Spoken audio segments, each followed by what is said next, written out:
চর Laden ২ নং Sonapur union Tazumuddin ভোলা। আজ ৭ জানুয়ারি ২০২৬।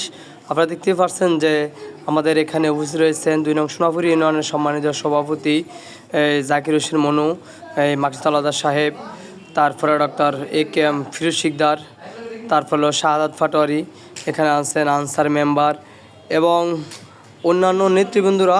সরজউদ্দিন সোনাপুরের নেতৃবৃন্দরা আপনারা জানেন যে এখানে আসলে খালেদা জিয়ার জন্য দোয়া হবে এবং তার মৃত্যুতে আসলে শোক প্রকাশ করে পুরো বাংলাদেশের একটা শোকের মাথা বয়ে গেছে। তো সেই সুবাদে আজকে তারা দীর্ঘদিন পর ২ নং সোনাপুর লাদেন চর আসছেন এই লাদেন চরের সাধারণ মানুষের খোঁজখবর নেওয়ার জন্যে এবং বেগম খালেদা জিয়ার জন্য দোয়া করার জন্যে।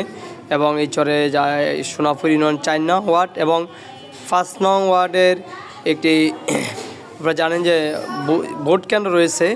সেই ভোট কেন্দ্র পরিদর্শন করার জন্যে মূলত এই সোনাপুর ইউনিয়ন বিএনপির নেতৃবৃন্দরা তারা মূলত এখানে আসছেন। তো এখানে চর জহুরুদ্দিন থেকে অনেক লোকজন আসছে যারা বিএনপিকে ভালোবাসে, বিএনপিকে সমর্থন করে দীর্ঘদিন যাবৎ তারা যারা রাজপথে ছিলেন।